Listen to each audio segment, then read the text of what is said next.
Hi everybody. We're going to talk about my favorite rods, reels, line, leaders for fishing lake trout in this video.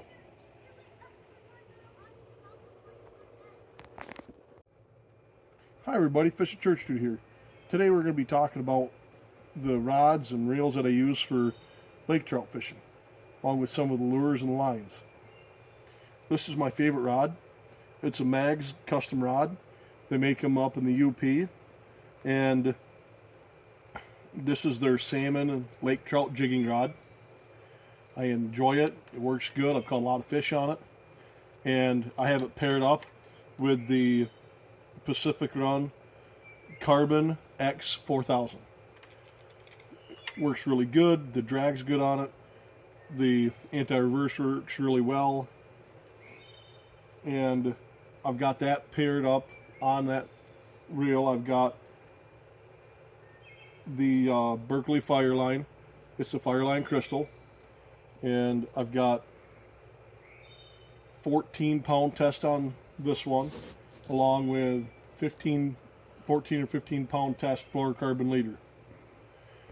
And I have a snap swivel attached to one end of it where I attach my lures, and it's important to have a snap swivel because you want that lure to be nice and limber. You want it when you're jigging, you want it to be able to move and move freely. So that way as you're going up and down with it, you're jigging it, the lure can move side to side, enticing that fish to bite. And at the top, what I do is I tie a barrel swivel, so that way I don't get as much line twist, because otherwise you'll get a ton of line twist if you don't have some kind of swivel. Now, if you're going to tie your leader directly to your braid, make sure you just run a swivel at the lure, so that way you don't end up with all the line twist. So I like to run between a 6 to 14 foot fluorocarbon leader, depending on the depth and clarity of the water. So a lot of the waters we fish around here are clear, so I usually like to run a minimum of 8 foot, and for those a lot of times you have to tie it without the swivel, and you got to tie them directly to your braid, because otherwise it's a pain in the butt and your swivel will always get caught in your eyelets. So lately I've been jigging really deep, so I haven't paid too much attention to that, and I'm running about, on this one here, I'm jigging about, I'm close to a 6 foot leader right now. 5.5, 6 foot leader. And then on my heavy setup, I've got a, this one here actually got the 14 foot leader on it, 20-pound test, and then my main line is a 17-pound test braid. Now, why the braid is important, because you don't get all the stretch you would when you're fishing at deep depths with mono, filament, or a fluorocarbon. Because when you're fishing between 100 and 199 foot of water, you don't want to lift up and have all that stretch. You'll never get a good hook set, and you won't feel the bite as well. You want to be able to hook up to that fish, and lake trout, they have tough mouths, so you want to make sure you can get a real good hook set of them. It's no fun when you have that monster on and you lose it because you didn't get a good hook set. This right here is my little bit lighter one.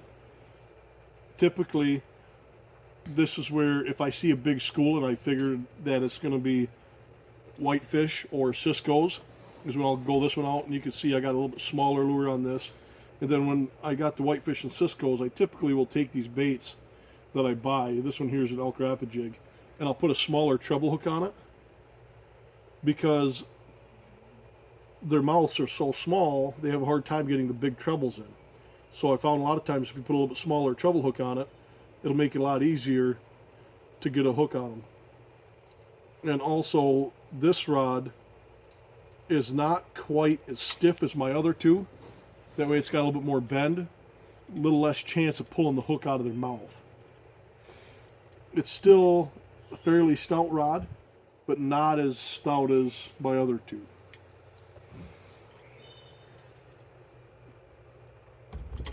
Now, it ranges in price when you're trying to get set up for lake trout and whitefish, and the price of your rod. This rod right here is a Fish Eagle from Bass Pro. I forget exactly what it was. It was between 80 and 90 bucks, I think, for the rod. And this is a